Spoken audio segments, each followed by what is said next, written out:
Welcome to my channel. Subscribe, listen, and enjoy my stories every day.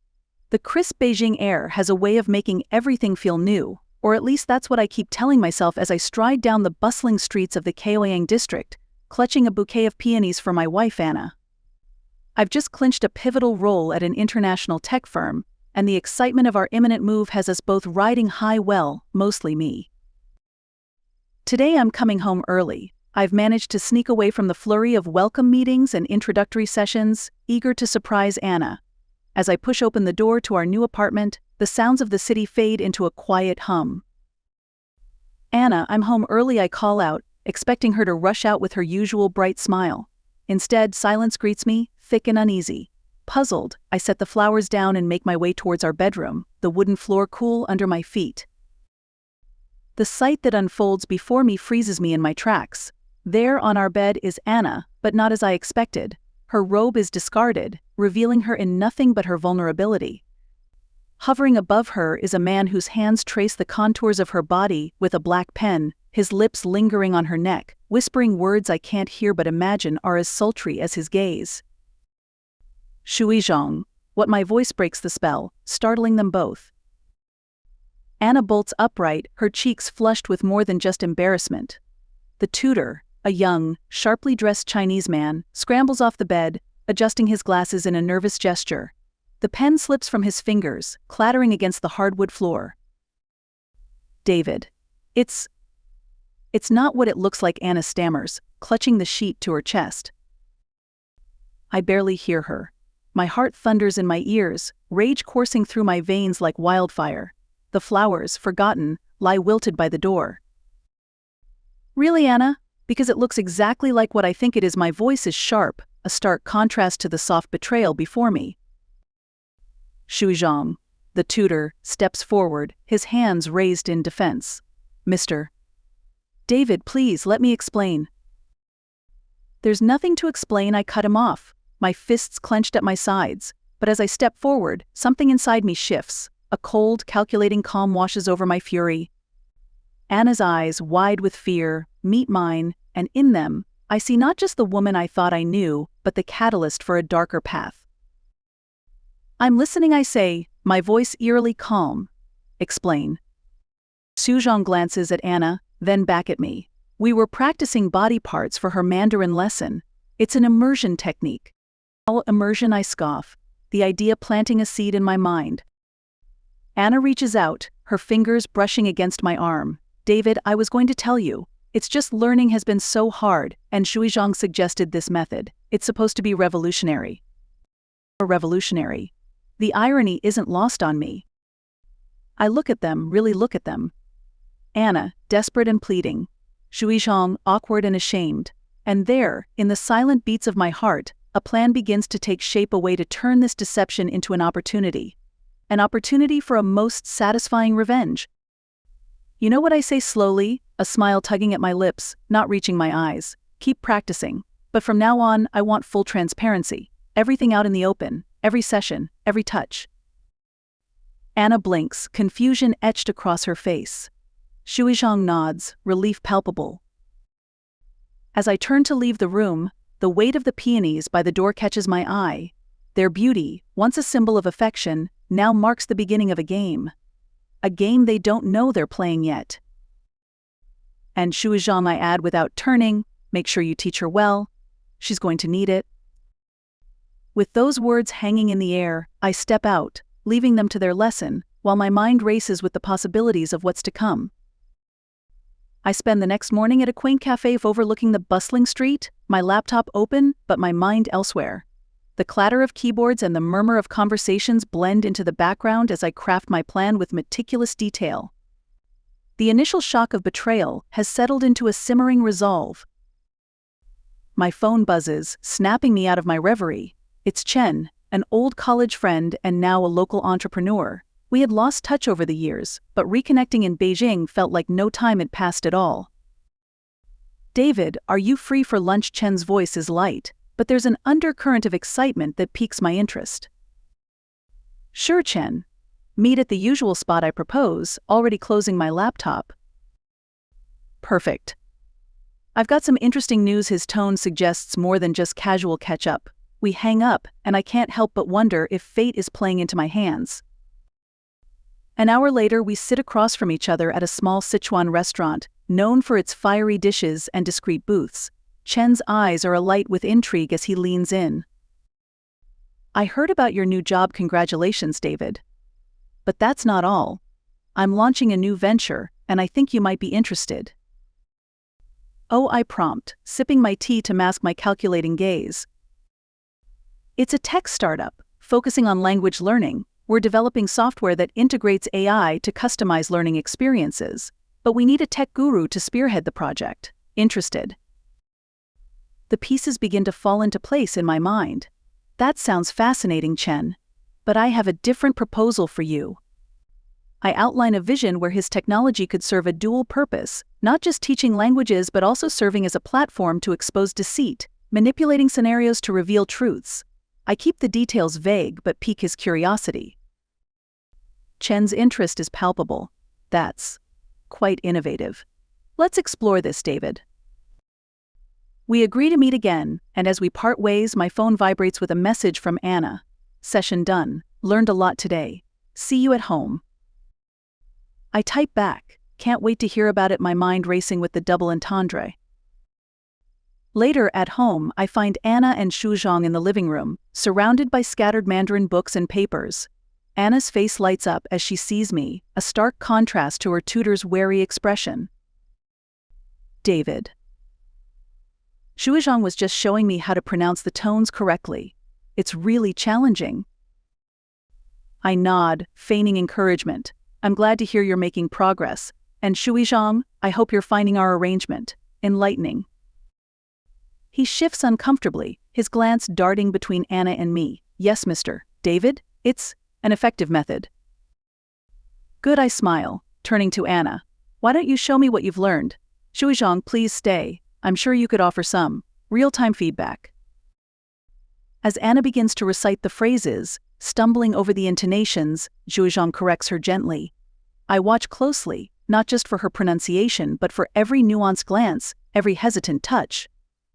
The game is underway, and I am the silent conductor of this orchestra of deceit. The evening draws to a close, and as Shuzhong leaves, I pull Anna close, whispering, "You're doing great, darling. Just remember, it's all about transparency, right?" Right, she echoes, a flicker of uncertainty in her eyes. As I retreat to our bedroom, my thoughts are already on tomorrow's meeting with Chen. The web is spinning, the players set. The storm is not just coming, it's already here, and I am its eye. The next morning arrives with the heavy promise of rain, mirroring the tumult in my heart. Today, I have scheduled a pivotal meeting with Chen and his team, along with a demonstration that might just solidify my strategy. As I dress, Anna watches me, a mixture of curiosity and apprehension in her gaze. What's the plan for today, she asks, tracing the edge of the bedspread with her finger. I've got a meeting with Chen about his new project. It could be a big opportunity, I reply, adjusting my tie in the mirror. Her eyes flicker with an unreadable emotion. Sounds exciting. Will you be late tonight? Possibly. Don't wait up, I say, softening my tone as I kiss her forehead, feeling the familiar stir of conflict. Part of me aches to believe in her innocence, but the rest is drowned by the cold, hard desire for retribution. At the tech hub downtown, a sleek glass building filled with bustling startups, I find Chen waiting with a team of eager young developers. They usher me into a high-tech conference room where the air is thick with anticipation. David, I've told them about your idea well. The part that's relevant for now. Their intrigued, Chen whispers as we take our seats. I nod, my mind racing through the speech I've prepared. Thank you all for having me. What you're doing here could revolutionize language learning, but what if it could do more? I begin, outlining a concept that uses AI not just to teach but to analyze human behavior and responses during learning sessions. The developers listen intently, their eyes alight with the possibilities. We dive deep into the technicalities, discussing algorithms that can detect deceit or emotional discomfort, framing it as a way to enhance the learning process by adjusting methods on the fly. As the meeting progresses, I can't help but feel a surge of power. Here in this room, my plan is no longer a mere shadow of anger but a tangible, powerful tool that could change everything. We wrap up with promises of follow-up meetings and prototypes. Chen claps me on the back as we walk out. David, this could be something big. Really big. Let's hope, so I say, my mind already flipping through the next steps of my plan. Returning home, I find the apartment suspiciously quiet. Anna, I call out, but there's no answer. A quick search reveals a note on the kitchen counter. On out with Zhuzhong for an extra session. Back late. The note crinkles in my tightening fist. They're getting bolder, or perhaps just more desperate. Either way, it plays perfectly into my hands. That night, as I lay in bed waiting for her return, I plot each move with precision. When Anna finally slips into the room, her movements are cautious, her eyes avoiding mine. How was the session, I ask, my voice neutral. It was good. I'm really starting to get the hang of it, she replies, her voice a little too casual. Good, I murmur, turning away to mask the smirk pulling at my lips. Sleep well, Anna. You'll need your strength. As she settles down, her breathing eventually evening out, I stare at the ceiling, my mind ablaze. Tomorrow I would push a bit further, tightening the web until every lie and half-truth is exposed, until there is no room left for deceit. The storm outside breaks, rain pelting the windows like applause. It's fitting, somehow. As the world washes clean, so too will my life. One way or another. The relentless patter of rain against the windows provides a steady backdrop to the turmoil brewing inside me. It's been weeks since my plan took root, and today, it's poised to bear fruit.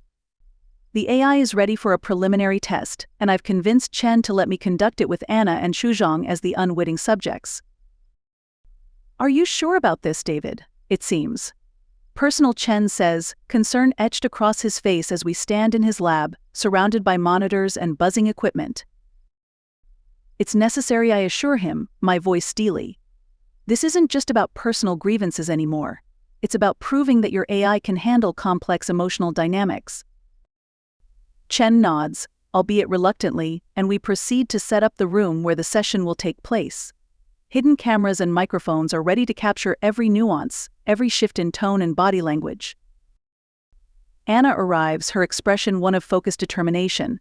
She believes this is just another language lesson, albeit with some new technological aids to enhance learning. Zhuzhong follows, his usual confidence slightly undermined by the array of technology. Let's begin, I say, gesturing them into the test room, where Chen and I will observe from behind a one-way mirror. As the session starts, Anna and Zhuzhong engage in a typical language exercise. The AI analyzes their words and body language, feeding data back to us. Chen watches, fascinated by the technology, but I watch Anna, waiting for any sign of deception. Minutes tick by until the AI flags a significant increase in Anna's stress levels as Zhuzhong leans closer, ostensibly to correct her pronunciation. I feel a surge of vindication until Chen touches my arm. David, look at this, he says, pointing to a series of graphs and readouts.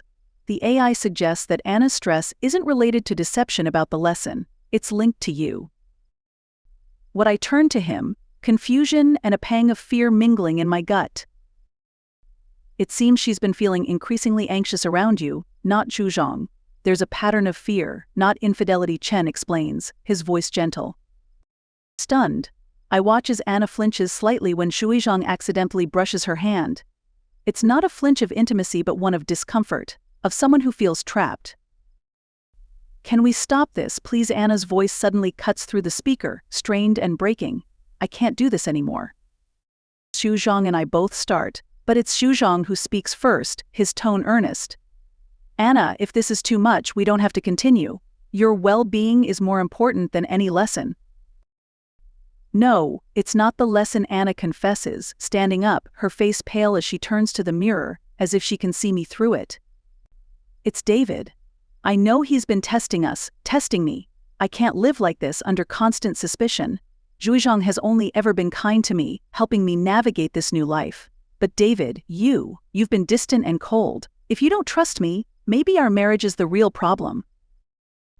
The room is painfully silent as her words echo in my head. Had my quest for revenge blinded me to her reality? Had my assumptions led us here, to this precipice? Anna, I say, finally stepping into the room, feeling as if the rain has seeped into my bones, chilling me from the inside out.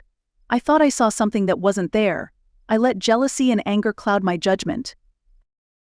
She looks at me, her eyes searching for the man she married. I just wanted to make this work, David. But I need to feel trusted, not watched. The AI's screens flicker behind us, irrelevant now. I step closer, my heart heavy.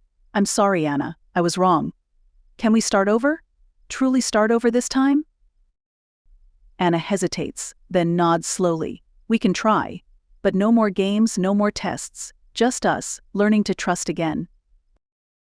Outside, the rain clears, leaving the air fresh and clean. We step out together, leaving the technology and the deceit behind, ready to rebuild on new, honest foundations. Chen watches us leave, a thoughtful look on his face. That AI might just change the world, he murmurs to himself, but today it changed a marriage.